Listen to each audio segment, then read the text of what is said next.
பேரன்பும் பெருங்கோபமும் இந்த திரைப்படத்தினுடைய அறிமுக விழாவிற்கு வருகை தந்து வாழ்த்தி சென்றிருக்கிற அன்பிற்கும் பாசத்திற்கும் உரிய அப்பா எஸ் ஏ சந்திரசேகர் அவர்களுக்கும், மதிப்பிற்குரிய அண்ணன் ஆர்.வி. உதயகுமார் அவர்களுக்கும், இங்கே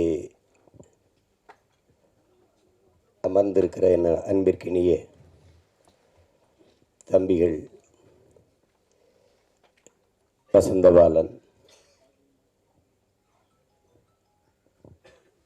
தம்பி சுசீந்திரன், தம்பி கண்ணன் அவர்கள், என்னுடைய குரு சித்ரா லட்சுமணன் அவர்கள், தம்பி கரு பழனியப்பன், எண்ணற்ற படைப்பாளிகள், அந்த வரிசையில் இப்போது தம்பி சிவபராஸ் அவர்களும் இணைந்திருக்கிறார். இங்கே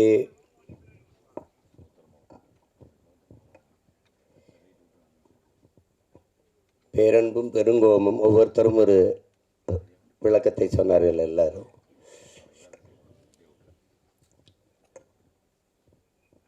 பெருங்கோபத்தினுடைய பிறப்பிடமே இந்த பேரன்பு தான். நான் என்னுடைய தம்பி படத்தை எடுக்கும்போது தம்பி என்று தலைப்பு வச்சுட்டு கீழே தலைப்பு எழுத்தா பேரன்பும் பெருங்கோபமும் கொண்டவன் என்று போட்டிருந்தேன். அதில்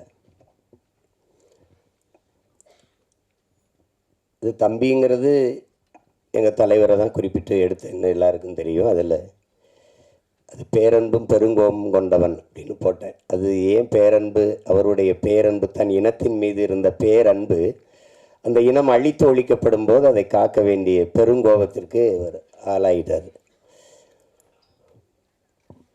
இங்கே பாரதியினுடைய பெருங்கோபம், அந்த ஆவேசமான கவிதை வீச்சுக்கு காரணம் அவன் இந்த மண்ணை மக்களை நேசித்த வச்சிருந்த காதல் தான் காரணம்.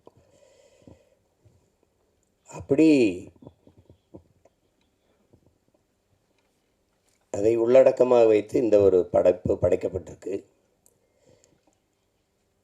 இதில் எல்லாத்தையும் விட பெரும் பாராட்டுக்குரியவர்கள் இப்படி புதியவர்களுக்கு துணிந்து வாய்ப்பு கொடுத்த தயாரிப்பாளர் மதிப்பிற்குரிய ஜெயகிருஷ்ணன் அவர்கள் தான். அவருடைய மனைவியார் பெயரில் காமாட்சி ஜெயகிருஷ்ணன் அவர்கள் தயாரிச்சிருக்கார். அப்புறம் என்னுடைய தம்பி திருமலை வருத்தப்படுறாரு இருக்கிற திரையுலகிற்கு இருக்கிற நெருக்கடிகளை குறித்து. இதெல்லாம் ரொம்ப நாள் இருக்காது, நீங்கள் கவலைப்படாத, சரி பண்ணிடலாம்.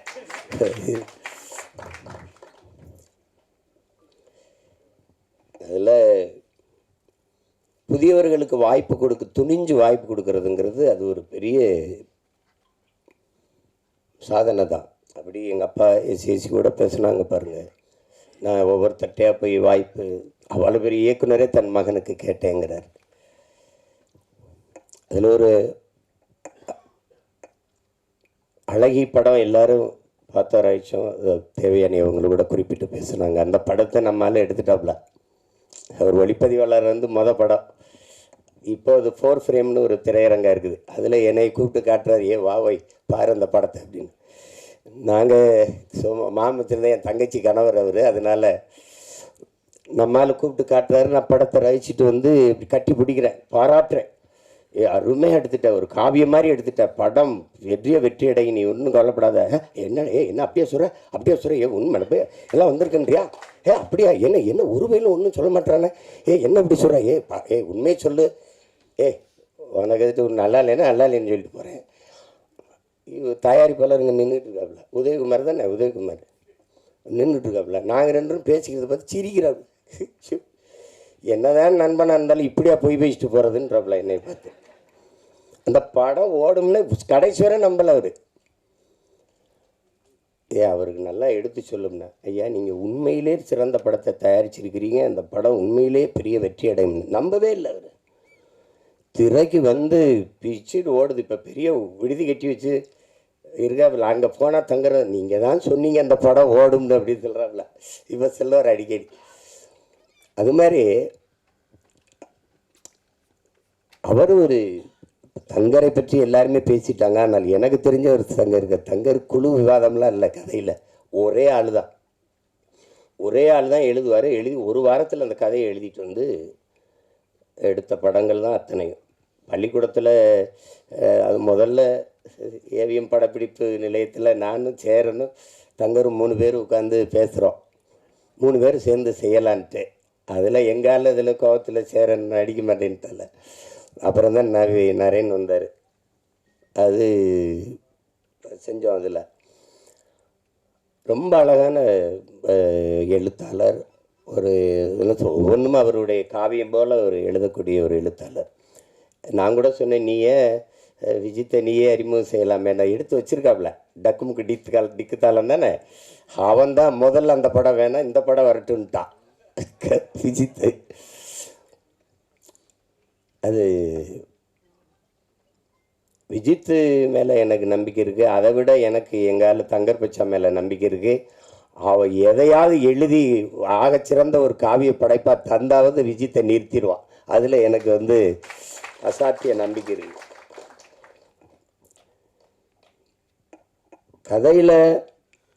கதை என்ன சொல்ல வருதுன்னு அப்புறம் பார்ப்போம். ஆனால் விஜித் சொன்ன மாதிரி ஒரு நான் எதிர்பார்க்கல. சின்ன பிள்ளையிலேருந்து அரவிந்தை விஜித்தை நம்ம பார்க்குறோம். ஆனால் ஒரு அறிமுக படத்தில் இவ்வளோ பெரிய ஒரு கனத்த ஒரு கதாபாத்திரத்தை தூக்கி சுமக்கிற ஆற்றல் அப்படிங்கிறது ஒரு பெருசு தான். ஒவ்வொரு கட்டத்திலையும் அந்த உரையாடலை வெளிப்படுத்தி உச்சரித்து பேசி அவன் அந்த இதில் வெளிக்காட்டுறதுல நல்ல முதிர்ந்த ஒரு நடிகருக்கு இருக்கிற பல படங்களை நடித்து அனுபவம் பெற்ற ஒரு நடிகர் போல் அவன் அந்த உரையாடல் உச்சரிப்பு அதை நடை இதுகளெல்லாம் அவன் சிறப்பாக செஞ்சிட்டாப்புல. நான் கூட சொன்னேன், இதை ரொம்ப நல்லா பண்ணியிருக்கான் விஜித் அப்படின்னு. அந்த இதில் அவனுக்கு அந்த திரை அறிவு அவனுக்கு நல்லா உள்வாங்கிக்கிட்டான். அதனால் அதை எளிதாக வெளிப்படுத்திட்டாங்கிறத நான் உணர்ந்தேன். ஒளிப்பதிவு ரொம்ப சொன்ன மாதிரி தம்பி சுசீந்திரன் சொன்ன மாதிரி இந்த கேரளாவுக்குள்ளே வருகிற பகுதிகளெல்லாம் ரொம்ப ரொம்ப அழகியெல்லாம் எடுத்திருக்கா. அப்படி தினேஷ் மொத்த படமே ரொம்ப நல்லா பண்ணியிருந்தார். அது தேவையற்ற அவன் எடுத்தோன்னே சொல்லிட்டான். தம்பி கருப்பன்லேயே வேலை செஞ்சுருக்காப்புல. அதே நேரம் எங்கள் அப்பா பாரதி ராஜாவுடைய பாலுமேந்திரா அவர்களுடைய திரைப்பட பயிற்சி கல்லூரியிலையும் படித்தேன்னு சொல்லும்போது தேவையற்ற காட்சி, தேவையற்ற நகர்வு, தேவையற்ற உரையாடல் வந்து சில படைப்பாளிகள் படத்தில் இருக்காது. ஒன்று அப்பா பால்மேந்திரா, இன்னொன்று அப்பா மகேந்திரன், இன்னொன்று எங்கள் அப்பா பாரதி ராஜா. அந்த மாதிரி படங்களில் பாலுமேந்திரா அப்பாவை பற்றி சொல்லணும். நானும் எங்கள் தலைவரும் சில முக்கிய தளபதிகளோட பேசிட்டு இருக்கும்போது திரையுலகம் குறித்த பேச்சுகள் வருது. அந்த பேச்சுகள் வரும்போது ஒவ்வொரு படைப்பாளிகளை பற்றி பேசிட்டு வரும்போது பாலுமேந்திரா அப்பாவை பற்றி பேச்சு வரும்போது எல்லாரும் தான் கதை வசனங்கள் எழுதி படம் எடுக்கிறீங்க, ஏன் அவர் மாதிரி எடுக்க முடியலேன்ட்டு என்கிட்ட கேட்குறாங்க. கேட்கும்போது இங்கே உட்காந்துருந்த எங்கள் அண்ணன் பொட்டம்மான் வந்து ஊர் பாசம் நீங்கள் கண்டுக்கிறாரு அப்படிங்கிறாப்புல.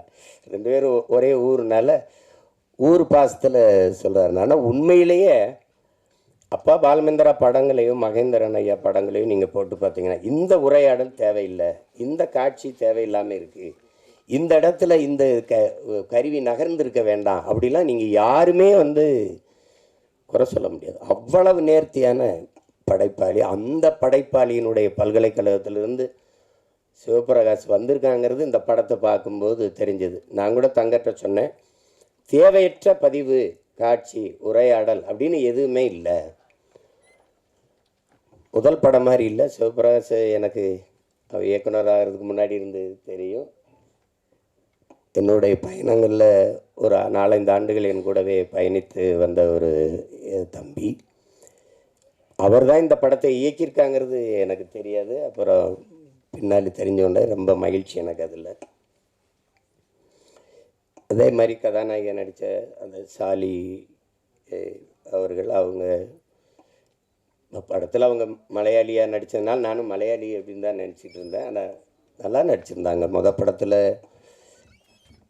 ஒரு கருவி இருந்து நம்மளை பதிவு பண்ணிக்கிட்டு இருக்கு, நம்ம நடிக்கிறத பதிவு பண்ணிக்கிட்டு இருக்குங்கிறது என்ன இல்லைனாவே அவன் சிறந்த கலைஞனாக ஆயிடுவான். அது தெரியுது. அது நம்ம என் தம்பி அருள்தாஸ் சொல்ல வேண்டியதில் ஒரு சிறந்த ஒளிப்பதிவாளர். அவன் செய்ய வந்த வேலை வேறு, இப்போ செஞ்சுக்கிட்டு இருக்க வேலை வேறு. இதில் 2 பேரும் மையும் கோயுமே வந்து என் தம்பி அருள்தாஸும் உண்மையான வாழ்க்கையில் ரொம்ப அநியாயத்துக்கு நல்லவங்க. திரையில் வந்து அநியாயத்துக்கு கெட்டவனாகவே நடிக்க வேண்டியது இருக்குது. அது ஒன்றும் பண்ண முடியாது. எனக்கு 2 தெரியும் எனக்கு ரொம்ப. அது மைம் கோம்பியை பார்த்தா புஷ்பாலெல்லாம் பயங்கர கொடூரமான ஆளாக நடிச்சிருக்காப்புல. அப்புறம் பார்த்தா கன்னடா படத்தில் நடிக்கிறோம். எந்த படம் எந்த தொலைக்காட்சி திருப்பினாலும் நம்மால் இருக்காரு. நமக்கு ஒரு பெருமை. ஒளிப்பதிவு கருவி இல்லாமல் கூட போவாங்க. நம்மால் இல்லாமல் நீ போக முடியாது படப்பதிவுக்கு. அப்படி அந்த மாதிரி ஒரு பெருமை தான் நமக்கு. அது என் தம்பி அருள்தாஸ் கெட்டவனாலாம் நடிக்கும்போது கொஞ்சம் மனசு கஷ்டமாக தான் இருக்கும். இவன் ஏன்னா இதெல்லாம் நடிக்கிறான் அப்படி. ஆனாலும் கலைன்னு வந்துட்டா என்ன இருக்குது, நடிக்கணும். அதில் ஒன்றும் இல்லை. சிறந்த நடிப்பை வெளிப்படுத்தியிருந்தாங்க 2 பேருமே. எனக்கு ரொம்ப பிடிச்சிருந்தது படத்தில். அதில் போய் தம்பி வினோத் காவல்துறை அதிகாரியாக நடிச்சிருந்தார். நம்மால் அவன் நல்லா நடிச்சிருந்தான். நல்லா அவனுக்கு ஒரு பெரிய கதாபாத்திரத்தை கொடுத்துருக்காரு சிவபிரகாஷ். ரொம்ப நல்லா வெளிப்படுத்தியிருந்தார். அவர்கிட்டருந்து தான் கதை நகருது. ரொம்ப நல்லா இருந்தது. வாழ்த்துக்கள். வணக்கம், வாழ்த்துக்கள். இதில் நிகழ்ச்சியை நேர்த்தியாக தொகுத்து வழங்கிக்கிட்டு இருக்க என்னுடைய தம்பி முபாஸ் அவர்களுக்கு என்னுடைய வாழ்த்துக்கள். ரொம்ப அதில் குறிப்பிட்டு சொல்ல வேண்டியது ஒளிப்பதிவு, அதுக்கப்புறம் அந்த உரையாடல். அது முருகேஷ் பாபு அவர்கள் ரொம்ப அருமையாக செஞ்சிருந்தார். இந்த உரையாடல் யாருன்னு நான் கேட்டேன்னா, துருத்தலை வெளியில் போய் எப்படி தேவையற்று பேசுகிறாங்க, வம்படியாக பேசுகிறாங்க அப்படின்னு இல்லாமல் கதாபாத்திரங்கள் அதனுடைய இயல்புக்கு அந்த உரையாடலை எழுதியிருந்தார். ரொம்ப அருமையாக இருந்தது. எல்லாருக்கும் என்னுடைய அன்பும் வாழ்த்துக்களும். இங்கே ஆகச்சிறந்த மேதை இருக்கார் எங்கள் கலை இயக்குனர் முத்துராஜு. அப்புறம் என்னுடைய தம்பி கவிஞர், சிறந்த கவிஞன்.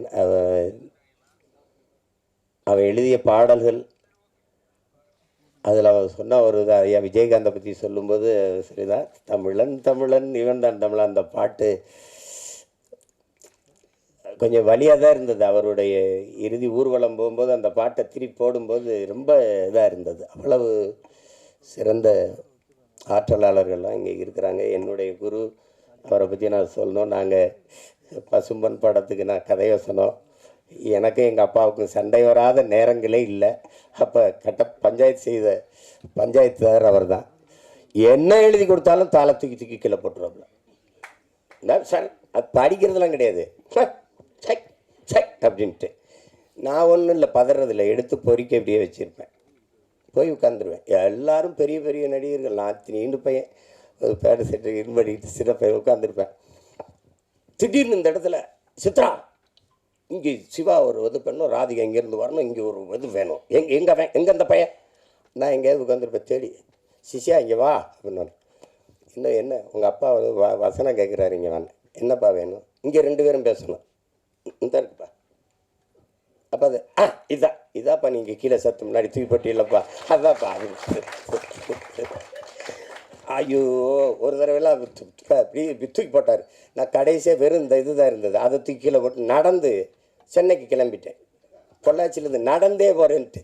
திருப்பி வாட உங்கள் அப்பா பற்றி யாரும் புது சண்டைக்கு இருந்தா என்ன, நீ வா வா வா வா அப்படி கூட்டி போய் பல தடவை. அதுலேருந்து தான் என்னுடைய குரு. இல்லைன்னா பாதி படத்துலேயே போயிருப்பேன் ஊருக்கு. அது சொன்ன மாதிரி, தம்பி சொன்ன மாதிரி திரை உலகத்தினுடைய என்ன சொல்கிற களஞ்சியம்தான். எங்கள் ஐயா நடிகர் திலகம் ஒரு நடிப்பில் கலைக்களஞ்சியம்னா, இந்த ஆண்டு இந்த படம் இப்படி வந்தது, இந்த திரையரங்கில் வெளியிட்டாங்க, இது இத்தனை நாள் ஓடிச்சு, இதனால் இது ஓடிச்சு, இந்த பண்டிகையில் வெளியாச்சு, எல்லாமே அவருக்கு தெரியும். அவர் நினைவுக்குள்ளே இருக்குது. அவ்வளவு இங்கே இருக்கிற மூத்த இதழியலாளர்கள் எங்கள் ஐயா போன்றவர் இருக்காங்க. விழாவின் சிறப்பே நீங்கள் இவ்வளோ நேரம் இருக்கிற என் உறவுகள் எல்லாம் இவ்வளோ நேரம் அமைதியாக உட்கார்ந்து இருக்கிறீங்கன்னா அதுவே இந்த விழாவுக்கு பெருமை. இதை காட்சிப்படுத்தி மக்கள்கிட்ட கொண்டு போய் சேர்க்க இத்தனை ஊடகவியலாளர்களும் 10 மணி ஆகியும் இருக்கிறீங்க அப்படிங்கிறத பெரிய இது. அது எனக்கு பார்த்திங்கன்னா ஒரு நேரம் ஒரு ஊரில் இருக்கணும், ஒரு நேரம் ஒரு ஊரில் இருக்கணும். நேற்று எங்கேயோ இருந்து வந்தோடனே வா படம் பார்க்கன்னு கூப்பிட்டாப்புல, அங்கே போனேன். இன்றைக்கி நீதிமன்றத்தில் நேர் நிற்கணும், நின்றுட்டு 5 மணிக்கு வந்து இறங்கினேன். வா இங்கே பாட்டு வெளியிடணுன்னு கூப்பிட்டாப்புல. வேற ஆளாக இருந்தால் போய் வேலை இருக்குன்னு சொல்லலாம், அவர்னா போன்ருப்பேன். விஜித்துக்காக வர வேண்டியது இருக்குது. இவரெல்லாம் யார் பார்ப்பா? என் தங்கச்சிக்கு என் பிள்ளைகள் விஜித்து அரவிந்துக்காக பார்க்க வேண்டியது இருக்குது. ரெண்டாவது, எங்கள் தங்கர் சொன்ன மாதிரி நம்ம எல்லாருமே வெறுக்கிற இதுகள் இருக்குது, செயல்கள் இருக்குது. ஒன்று ஊழல், லஞ்சம். யாருக்கும் பிடிக்கலை, இந்த நாட்டில் யாருக்கும் பிடிக்கலை. ஆனால் ஒரு கேள்வி எழுது, யாருக்குமே ஊழல் லஞ்சம் பிடிக்கலையே, அப்போ யார் கொடுக்குறா, யார் வாங்குறா? சரிதானே? லட்சுமி ராமகிருஷ்ணன் இருக்காங்க, அவங்க தான் நியாயமான தீர்ப்பு சொல்லணும். ஏன்னா இல்லை, ஒரு கேள்வியை நம்ம இப்படி கேட்டு பார்ப்போம். உங்களுக்கு ஊழல் பிடிக்குமா? லஞ்சம் யாருக்காவது பிடிக்குமா? தங்கச்சி உங்களுக்கு பிடிக்கும்? பிடிக்க யாருக்கும் பிடிக்காது. அப்போது யார் தாண்டா கொடுக்குறா, எவன் தாண்டா வாங்குறான் தெரியல. எங்கே இந்த ஊழல் லஞ்சம் பிறக்குது அப்படின்னா, தனக்கு கிடைக்காதது எவனுக்கும் கிடைக்கக்கூடாது, எவனுக்கும் கிடைக்காதது எனக்கு கிடைச்சிடணும். இந்த எண்ணத்தில் தான் ஊழல் லஞ்சமே பிறகு. கோயில் கருவறையா முதல்ல கும்பிட்டு போயிடணும், அதுக்கு 1000 ரூபா சிறப்பு தரிசனம் கட்டிடு, என்ன லஞ்சம். பிரசவரையா அங்கே போனால் மனைவி சேர்த்தனா மருத்துவர்னு கூட சொல்கிறது இல்லையே, நம்ம தான் டாக்டர். எவ்வளவு செலவானாலும் பரவாயில்ல, காப்பாற்றிருங்க. அந்த வார்த்தையே லஞ்சமாயிருது. எவ்வளவு செலவானாலும் பரவாயில்லையா, அப்போ காசுக்காரன் போடுறான்னு திட்டிடுறான். கோயில் கருவறையில் இருந்து தாயின் கருவறை வரைக்கும் ஊழல் லஞ்சம் இருக்குது. ஒரு மருத்துவக் கல்லூரியில் படிக்க போனோன்னா 10 இடம் தான் இருக்குது, ஆனால் 100 பேர் காத்திருக்கான்னா அவனுக்கு கிடைக்காத இடம் எனக்கு கிடைக்கணும்னா ஒரு இடம் 1 கோடின்னா கட்ட தயாராக இருக்கான். அங்கே யாருக்கும் கிடைக்காதது எனக்கு கிடைக்கணுங்கிற அந்த எண்ணத்தில் பிறந்துருது இந்த ஊழல் லஞ்சம். அதனால ஒழிக்க முடியல. அதே மாதிரி தான் இந்த சமூகத்தின் மிக கொடிய நோய். இன்னைக்கு நேரத்தில் கதாநாயகி விட பாடினாங்க, நம் பாட்டன் பாரதி பாடினது. பாரதி ஒன்று, இந்த சமூக கட்டமைப்பின்படி அவன் தாழ்ந்தவனோ அவன் தாழ்த்தப்பட்டவனோ அப்படி கிடையாது. அவன் உலகத்தில் அவனை மாதிரி ஒரு மகன் இந்த மண்ணில் பிறந்திருக்கான்னா நீங்கள் எவனுமே இருக்க முடியாது.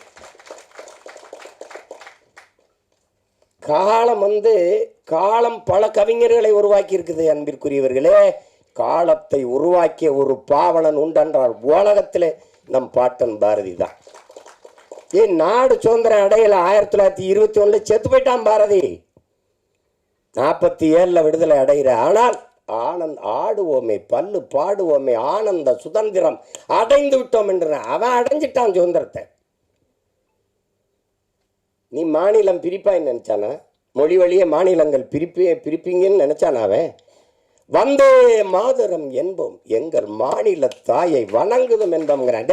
நீ பிரிக்கல, அதை பத்தி அவங்க கவலைப்படல. இதை தமிழ்நாடுன்னு பேர் வைப்பாங்க, அதுக்கு ஒருத்தர் 76 நாள் பட்டினி கிடந்து சாவான், அதெல்லாம் அவனுக்கு தெரியாது. தமிழ் திருநாடு தன்னை பெற்ற எங்கள் தாய் என்று கும்பிடடி பாப்பா, அமிழ்தில் இனியதடி பாப்பா, நம்ம ஆன்றோர்கள் தேசமடி பாப்பான்னு. யாரு? தமிழ்நாடுன்னு ஒரு பேரே வைப்பாங்களானே தெரியாது. கம்பன் பிறந்த தமிழ்நாடு, உயர் கல்வி சிறந்த தமிழ்நாடு, புகழ் கம்பன் பிறந்த தமிழ்நாடுங்கிறான்.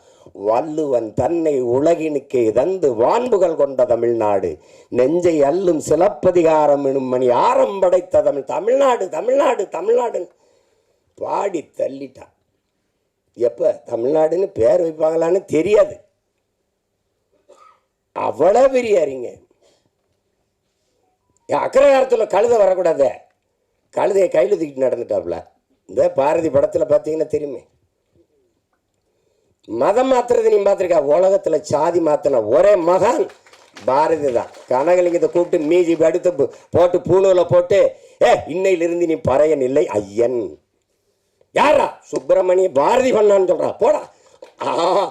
அப்படி ஒரு ஆள் நம்ம ஆள். அவன் சொல்றான், அவன் மனசுக்குள்ள எம்புட்டு வழி இருந்தா, சாதிகள் இல்லையடி பாப்பா, குல தாழ்ச்சி உயர்ச்சி சொல்லல் பாவம், நீதி உயர்ந்த மதி கல்வி, அன்பு நிறைய உடையோர்கள் மேலோர்ன்றான். அதுக்கு முன்னாடி ஒரு கிளவி வர்ற, அறிவு மூதாட்டி வர்ற, சாதி இரண்டொழிய வேறில்லை சாற்றுங்கால் நீதி வலுவா நெறிமுறை. சாதி இரண்டுன்னா நம்மால் என்ன பண்ணுறான்? ஆஞ்சாதி பொஞ்சாதி. அது இல்லை சாதியே, அது இல்லை. ஆண்பால் பெண்பால், அது பாலியல் வேறுபாடு. அதில் அது சாதி இல்லை. ஆண் ஜாதி பெண் ஜாதின்னு கிடையாது, பாலியல் வேற்றுமை. அது அவ சொல்ற சாதி. இட்டார் பெரியோர் இடாதார் இழிகுலத்தோர்ன்ட்டான். கொடுக்கிறவன் உயர்ந்த சாதி, தனக்கென்று பதுக்கி ஒதுக்குற கஞ்ச பிசுனா இருக்கான் அவன் அந்த இழி மகன் கீழ் சாதின்ட்டான். எல்லாரும் பாடி போறான். பாரதிக்கு பின்னாடி எங்களுக்கு ஒரு தாத்தன் வரான், புரட்சி பாவனை. அவன் இருட்டறையில் உள்ளதாடா உலகம்ங்கிறான். இருட்டறையில் உள்ளதாடா உலகம், சாதி இருக்கின்றது என்பாலும் இருக்கின்றானேங்கிறான்.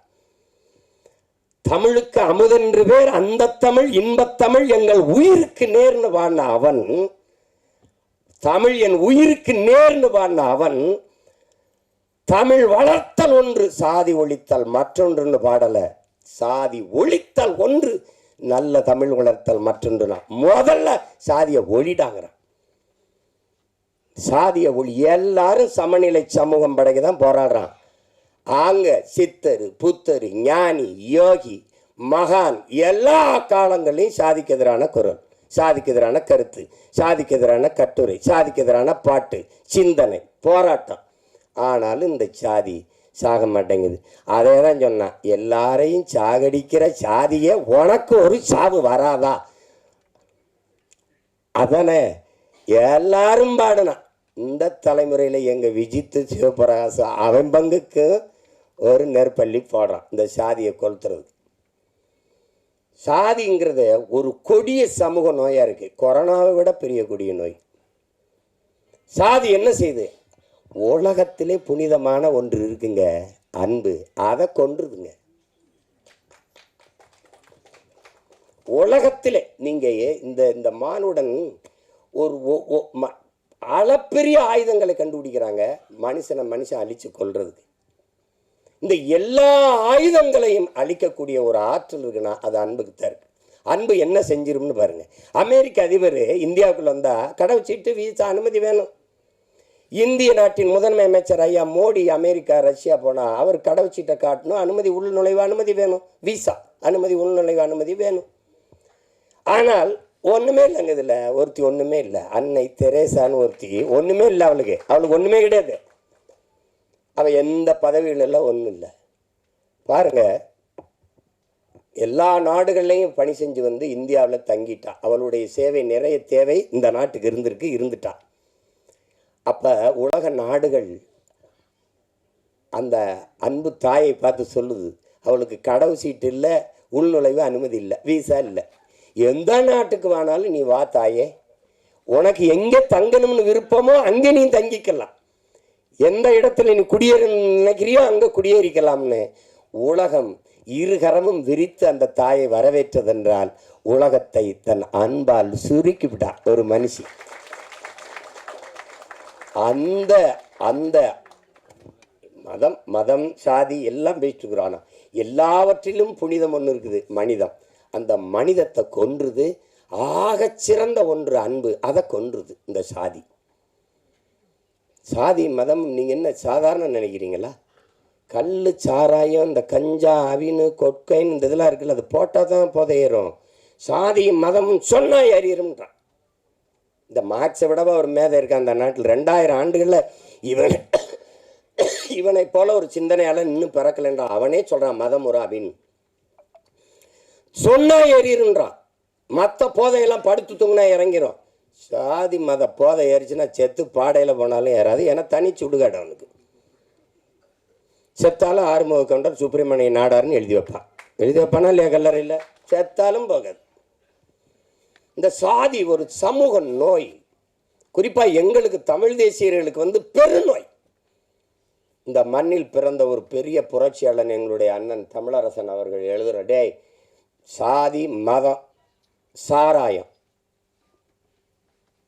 இது 3 வந்து தமிழ் தேசிய அரசியலின் மிகப்பெரிய பகைவங்கிறது. மதம் சாதி போதை இருக்க பெரிய கொடிய நோய்டாங்கிறார். அது என்ன சொல்ல?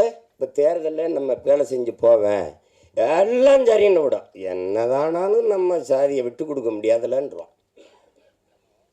அவனுக்கு மொழி செத்துச்சு கவலைப்பட மாட்டான், அவனுக்கு இனம் செத்துருச்சு கவலைப்பட மாட்டான், ஆறு செத்துருச்சு கவலைப்பட மாட்டான், மலை களவு போகுது கவலைப்பட மாட்டான், வளம் திருடு போகுது கவலைப்பட மாட்டான், உரிமை பறி போகுது கவலைப்பட மாட்டான். எது செத்தாலும் சரி, தன் சாதி செத்துறக்கூடாது அப்படி நினைக்கிற ஒரு கூட்டத்துக்கிட்ட 2 காதலர்கள் சிக்கிக்கிட்டா என்ன நிலைமை? அதுதான் கதை. ஒரு பேரன்பை ஒருத்தன் வைக்கிறான், அந்த பேரன்புக்கு பிரச்சனை, அந்த அன்பை சிதைச்சவனை ஒழிக்கணும்னு நினைக்கிறான், பெருங்கோபம். இதுதான் படம். சரிதானே ஓய்? ஆமாம் ஆமான்ட்டாப்ல. ஏன்னா நீங்கள் இதை பாருங்க, சாதிய இழிவை துடைத்தெறிய போராடாமல் இருப்பதை விட செத்து ஒழிவதே மேலானதுன்னு ஆனால் அம்பேத்கர் சொன்ன இந்த மொழின்னு இருக்கிற அந்த வலி இருக்குல்ல, அதை நீங்கள் உணர்ந்துட்டீங்கன்னா நீங்கள் இந்த நாட்டில் தீண்டாமைங்கிற ஒரு சொல்லே இருக்காது.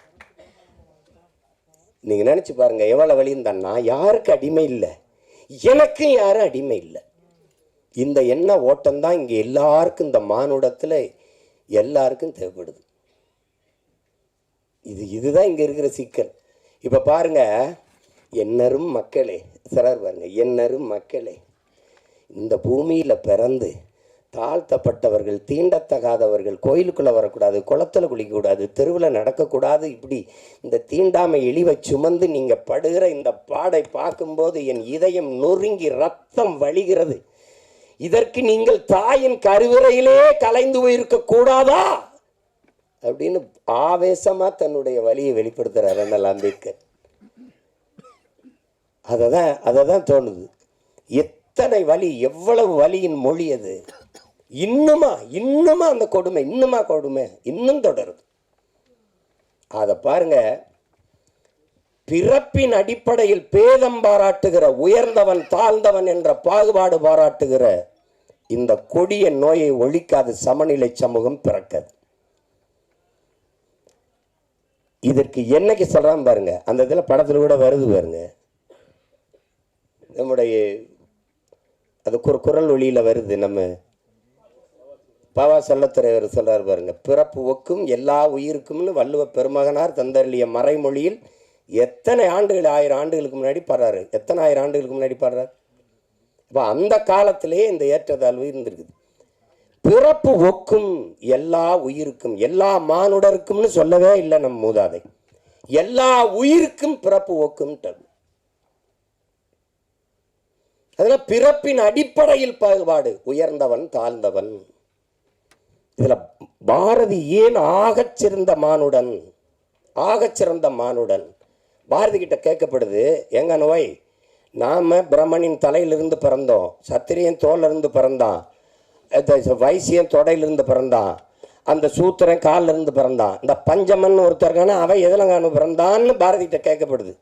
பாரதி அவன் மட்டும்தான்டா அவங்க ஆத்தாளுக்கும் அப்பனுக்கும் பிறந்தான்ட்டான். இன்னும் புரியுதா உங்களுக்கு? சமூகத்து மேல இருந்து அவனுக்கு கோபம் இருக்கு பத்தியில, அந்த கோபம் தான் இந்த பெருங்கோபம். அதை நீங்க இது என்ன, அது இழிவை சுமந்து பார்க்குறவனுக்கு தான் தெரியும். நீங்கள் இந்த வலி இது மேல்தட்டு மக்களுக்கு ஒன்றும் தெரியாது. அது நாட்டாமை பண்ணிட்டு, இது ஒரு போதை, இது ஒரு மனநோய். மனிதனை சக மனிதனை தன்னை போல எலும்பு நரம்பு ரத்தம் சதை பசி உறக்கம் கனவு கண்ணீர் எல்லாம் கொண்ட சக மனிதனை தாழ்ந்தவன் என்று தாழ்த்தி வீழ்த்தி சுகம் காணுகிற ஒரு மனநிலை கொடிய நோய். அது மனநோய்.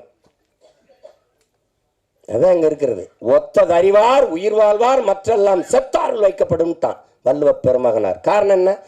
துணி விழுக்கிற வண்ணான், முடிதிருக்கிற மருத்துவர், அங்க சலவை தொழிலாளி வேணும், அங்க தச்சன் வேணும், அங்கே விளைய வைக்க உணவுப் பொருளை விளைய வைக்க அங்கே வேளாண் குடிமகன் உழவன் வேணும். அங்கே அதை அதை சமைக்க பாத்திரங்கள் செய்கிற குயவர் வேளாளர் குடிகள் வேணும். எல்லோரும் வேண்டும். எல்லாரும் சேர்ந்து இசைந்து வாழ்ந்தால்தான் அது சமூகம். ஒத்தது அறிவார் உயிர் வாழ்வார், மற்றெல்லாம் செத்தாருள் வைக்கப்படும்ட்டான், மற்றெல்லாம் பிணமிடான்ட்டான். எல்லாரும் தான் சாடி இருக்கான், பாடி இருக்கான், ஆடி இருக்கான், எல்லாம் பண்ணி பார்த்துருக்கான். ஒன்றும் நடக்கலைங்க. இங்கே சாதிக்கு ஒரு சாமி, சாதிக்கு ஒரு சமநிலை சமூகம் எங்கே இருக்குது? செத்த பிறவிட பணத்தை புதைக்கிறதுல இவனுக்கு இந்த சாதிக்கு இது, இந்த சாதிக்கு இது, இந்த சாதிக்கு அது. இதில் எந்த சாதிக்கும் பாகுபாடு இல்லாத ஒரு தேசத்தை படைக்கும் உலகத்தில் இந்த நிலத்தில் முடியல. எங்கள் உயிர் தலைவன் அவன் கனவு கண்ட தேசத்தில் தமிழீழ நாட்டில் நீ எவனாவே இரு, என் கோட்டுக்குள்ளே என் நாட்டுக்குள்ளே வந்தால் நீ தமிழனா இருன்னு ஒரு மக்களை உருவாக்கி இறந்து போன எல்லாரையும் ஒரே இடத்தில் மாவீரர்கள் துயிலும் இல்லம் என்று நீ பெரிய தளபதினாலும் படு, நீ சாதாரண வீரனாலும் படு, நீ எவனாவே இரு, உயர்ந்தவன் தாழ்ந்தவன் பாகுபாடு இல்லாது எல்லோரும் ஒரே. இங்கே உயர்ந்த சாதிக்காரன் சுடுகாட்டு வெளியே கூட தாழ்ந்த சாதிக்காரன் பிணத்தை எடுத்து போக முடியாது. ஆனால் இங்கே மகான்கள் தோன்றிருக்கார்கள். காந்தி தோன்றிருக்கிறார், அண்ணல் அம்பேத்கர், பெரிய புத்தன் பூலே எல்லாரும் தோன்றிட்டான். ஒன்றும் எடுபடல, ஒன்றும் சரியில்லை. இன்னொரு தலைமுறை இந்த சாதி மதத்தை காலில் போட்ட செருப்பா போட்டு தேய்ச்சி நடந்தாலே ஒழிய இது சாகாது. இந்த கருமத்தை ஒழிக்காம சமநிலை சமூகம் படைப்பது என்பது சாத்தியமில்லை. வெற்று வார்த்தை. சாதியை இழிவு தீண்டாமை கொடுமைகளை வைத்துக்கிட்டு சாதியை ஏற்றதார்களை வைத்து கொண்டு சமூக முன்னேற்றம் சமூக மேம்பாடு என்று பேசுவது என்பது சாக்கடை குழியின் மேலே போடுகிற சந்தனம் பந்தலுக்கு சமம், மலை குழியின் மேலே போடுகிற மல்லிகை பந்தலுக்கு சமம்னு அண்ணல் அம்பேத்கர் சொல்றாருன்னா காரணம் அவர் அனுபவிச்ச வழி. அவரை போல ஒரு கல்வியாளன் இந்த உலக வரலாற்றில் உண்டா சொல்லுங்க? ஒரு மனிதன் 10,000 புத்தகங்கள் தன் வாழ்நாளில் படிச்சிருக்கணும், அது குறைந்த தகுதி. ஆனால் 64,000 புத்தகங்களை படித்த ஒரு மகன் உண்டென்றால் அது அண்ணல் அம்பேத்கர் தான். ஆகச்சிறந்த கல்வியாளன். படுக்கிற இடம் கூட படிக்கிற இடத்துக்கு பக்கத்தில் இருக்கணும்ட்டு நூலகம் எங்கே இருக்கோ அங்கே தான் அறை எடுத்து தங்கியிருக்க. அப்பேற்பட்ட அறிஞன் சொல்லித்தான், இந்த சாதிய இழிவை தொட தெரிய போராடாமல் இருப்பதை விட செத்து ஒழிவதை மேலானதுறான்ட்டார். அப்போ அது அந்த வலியை இந்த ஒரு 2 மணி நேரமா 2 மணி நேரமா 2 மணி நேரம் அந்த படத்தில் எவ்வளவு அழகாக சொல்ல முடியுமோ, அதாவது அது அதிகப்படியாக மிகைப்படுத்தாமல் இல்லை, ஆங்கிலத்தில் ஓவர் ட்ராமான்னு சொல்லுவாங்க. இல்லை, அது சொல்லணும், புரியும்படியாக சொல்லணும்ல சில இது. அவன் சொல்லிக்கிட்டே இருந்த தம்பி ஏன்னா வரவரெல்லாம் ரொம்ப தேங்க்ஸ் தரேன், ரொம்ப நன்றி சொல்ல மாட்டான் சொல்லிட்டு இருந்தாங்க. அது நமக்கு பழகிருச்சு. இப்போ சும்மா பேரளவில் நம்ம ஒரு மொழியை பேசிட்டு ஏதோ ஒன்று தெரியுறோம், அது இப்படி பழகிருச்சு. அதில் மிக ஆழமான ஒரு பதிவு, அந்த கருத்தை அது ஒரு கவித்துவமாக தாங்கி நிற்குது. ரொம்ப மிகைப்படுத்தாமல் தன் இயல்பு ஓட்டத்திற்கு இந்த கருத்துக்களை படம் சொல்லுது, வலியுறுத்துது. நல்ல ஒரு பதிவு. இனிவரும் தலைமுறையாவது இந்த சிந்தனையிலிருந்து விடுபட்டு எல்லாவற்றையும் தாண்டி ஒரு புனிதம் இருக்குது, அதான் மனிதம். அதை நோக்கி இந்த மானுடம் பயணிக்கணும். அதில் தான் இந்த உலகம் சரி வரும். இதுதான் ரொம்ப கஷ்டம். இன்றைக்கி நமக்கு ஒரு பிரச்சனை இருக்குது. காக்கை செத்தான, கொக்கு செத்தான, யானை செத்தான, புலி செத்தான, பூனை செத்தானன்னு கவலைப்படாமல் போயிட்டுருக்கோம். அதெல்லாம் செத்தா பார்க்க நம்ம இருக்கோம், நம்ம செத்தா எவனும் இருக்க மாட்டான். அதெல்லாம் எந்த உயிர்மை நேயம் கொண்டு வாழ்ந்த ஒரு இனத்தின் மக்கள் சக மனித சாவையே இன்றைக்கி ஏறிட்டு பார்க்குறதில்ல, போய்கிட்டே இருக்கும். அது பெரிய துயரம்தான். அப்போ இதில் ஒரு சிறந்த படைப்பு. இதில் என்னுடைய தங்கரவர்கள் குறிப்பிட்டது மாதிரி பெரிய எங்களுக்கெல்லாம் அந்த வாய்ப்பு கிடைக்கல. நாங்கள் அவருடைய பெரிய அன்பு பிள்ளைகளாக இருந்தும் நான்லாம் முதல் படத்துலேயே அவரோட இணைந்து வேலை செய்யணும்னு நினச்சேன். அந்த வாய்ப்பை பெற முடியல. தங்கர் கூட அழகிலாம் வேலை செஞ்சிட்டார். ஆனால் முதல் படத்திலே தம்பி சிவபிரகாஷுக்கு அந்த வாய்ப்பு கிடைச்சிருக்குது பெருசு. எங்கள் அப்பா இளையராஜா அவர்களோட பணியாற்றுறது. ஒரு இசை ஞானி அப்படின்னு சொல்கிறதெல்லாம் ரொம்ப குறைவு. இது ஏன் அவர் இசை ஞானியாக இருக்கணும்? அறிவு என்பது அறிவது, ஞானம் என்பது உணர்வது. இசையை அறிய முடியாது, உணரணும்.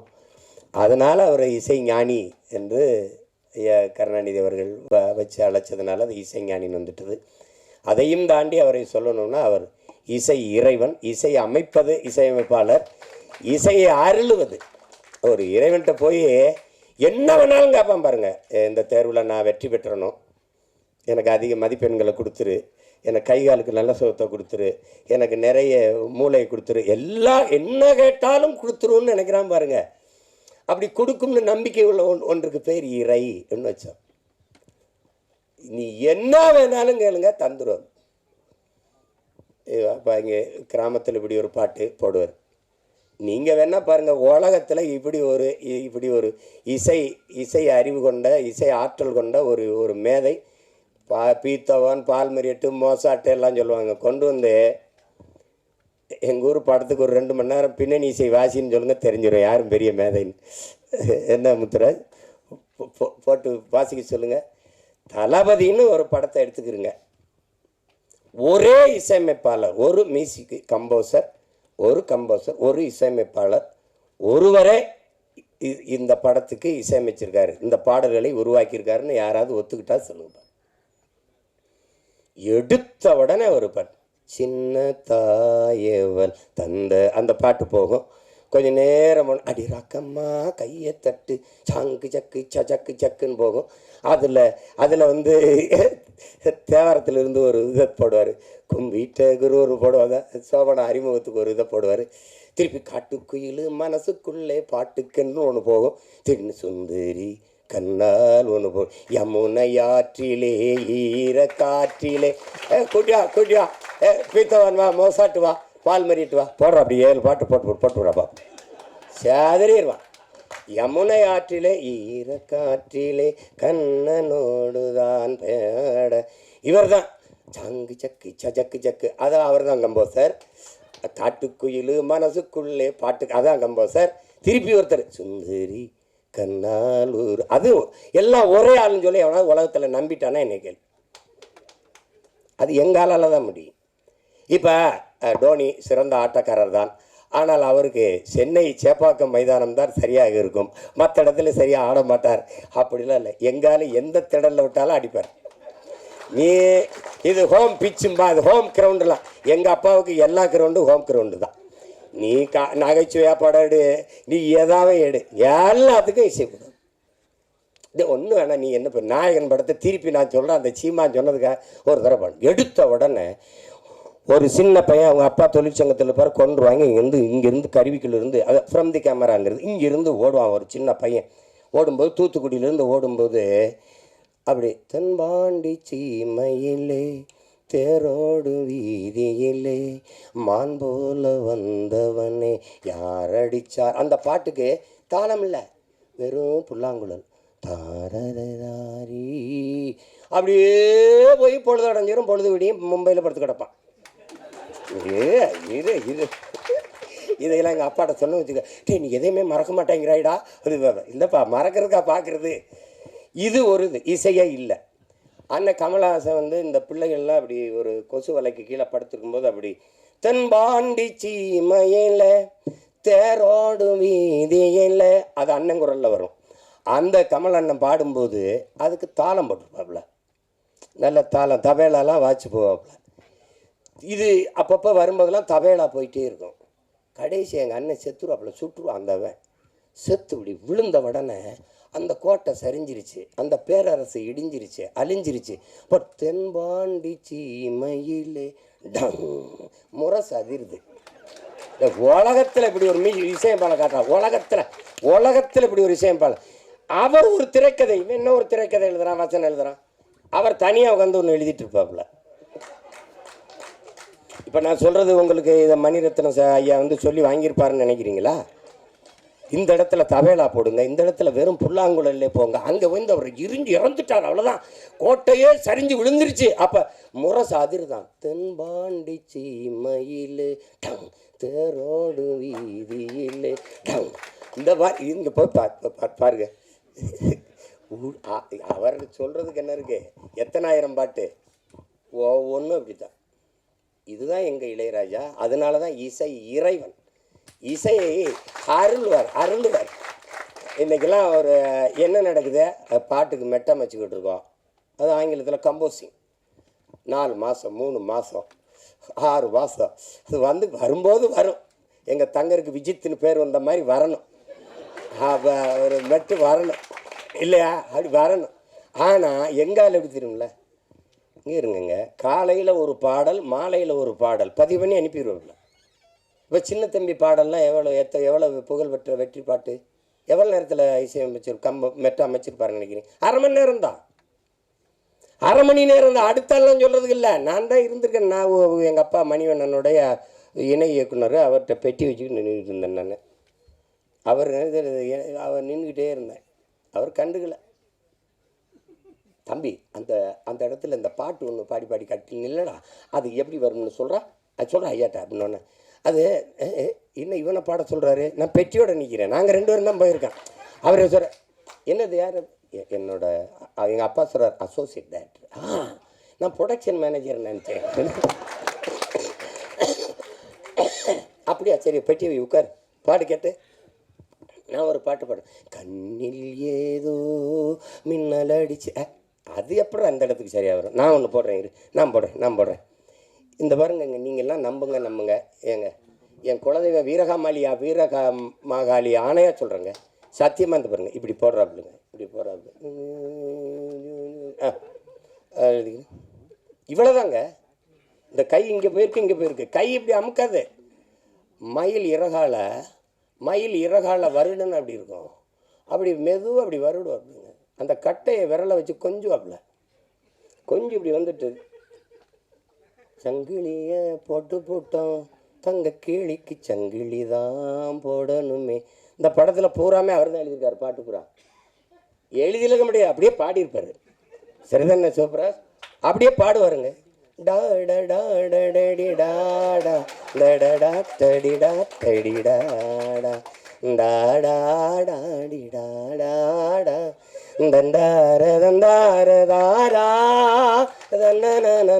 அந்த தன்னனால தான் இளையராஜா. இப்போ இங்கே பாருங்க, மாலை நேர பூங்காத்து வீசும் அந்த மாந்தோப்பு உன்னோட உக்காந்து நாம் பேச, அது வரைக்கும் நல்ல இடம்தான். அங்கே ஒரு ஆமுக்கு போட்டுருவாங்க. எப்படி பாருங்க, அவரை ரசிச்சிட்டிங்கன்னு வச்சுக்கிறீங்களா, ஒன்று சோறு தண்ணி ஒன்றும் தான் கிடையாது. எங்களை பெத்த தாய் பாடின தாலாட்டு எவனுக்கு நினைவு இருக்குது இந்த கூட்டத்தில்? ஆனால் 30-40 வருஷமாக ஒரே ஆளோட தாலாட்டு சலிக்கலை, இன்னைக்கும் சலிக்கலை. இவன் தம்பி இந்த மிஸ்கின் ஒரு படம் எடுத்தா, இது சைக்கோன்னு ஒரு படம், அதில் என்னமோ தம்பி உதயநிதி ஒரு இதை வச்சுக்கிட்டு பாடுறாப்புல. அதில் வந்து ஒன்று நினச்சி உருகி போனேன் மெழுகா. யாரா இருந்தாலே யாரா விட, இன்னைக்கு யாராவலோ என்னை தீண்டும் காற்றின் விரலோ, யாராவலோ தாலாட்டின் தாயின் குரலோ, ஒன்ன நினச்சி உருகி போனேன் மெழுகா, நெஞ்ச உதச்சி பறந்து. எங்கள் ஆள் பாருங்க, விஜித்துக்கும் போடுவார், விஜித்து பையன் இயக்கம் வந்தாலும் போடுவார்ல.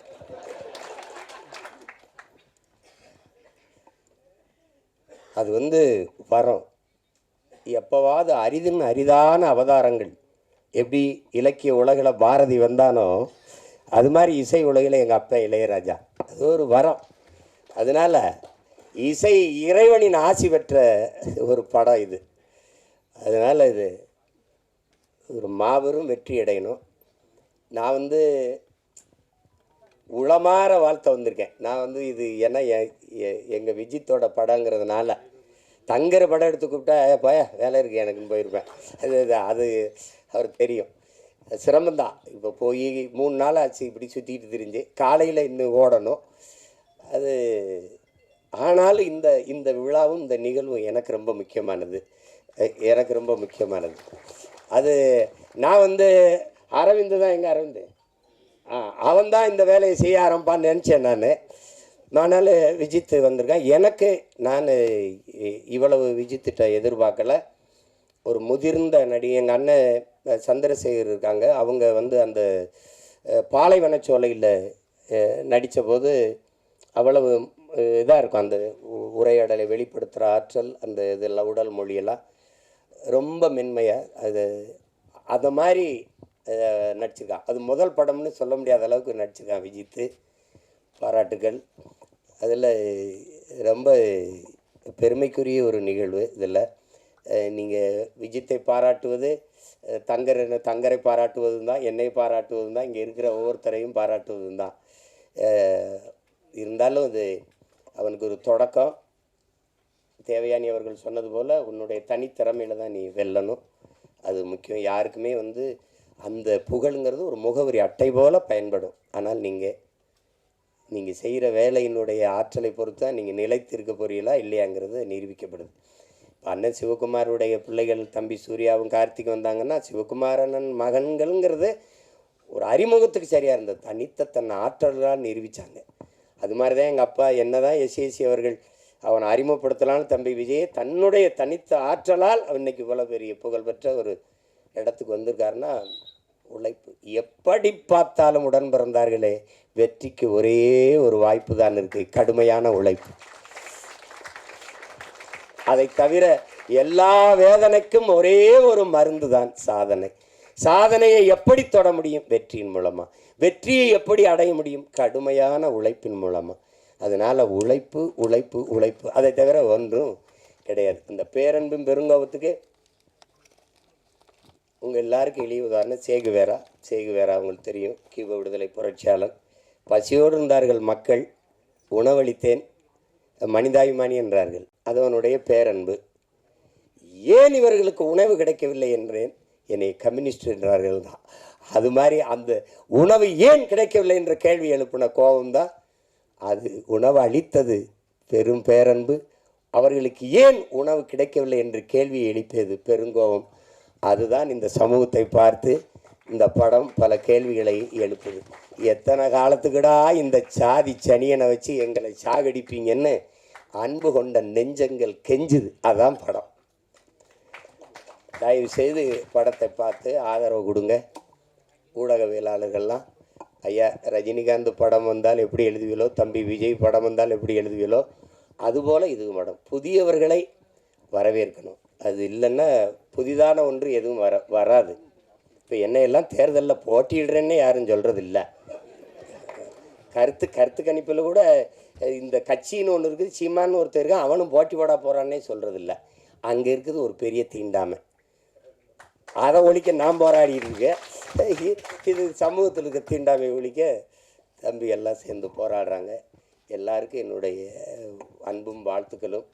இவ்வளோ நேரம் இருந்து எல்லாருக்கும் என்னுடைய அன்பும் வாழ்த்துக்களும். ரொம்ப பெருமை. அவர் தம்பி கதிரோடைய அப்பா கதிர் நான் ரொம்ப நெருக்கம். என்னுடைய தம்பி அவருடைய தந்தையார்னாங்க. அவரும் நடிச்சுக்காரு. நல்லவர் அல்ல, கெட்டவரை தான் நடிச்சுக்காப்ல.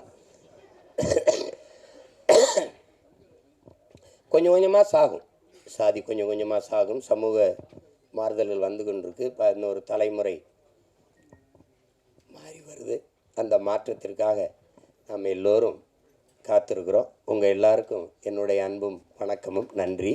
படம் வெற்றியடைய என்னுடைய வாழ்த்துக்கள்.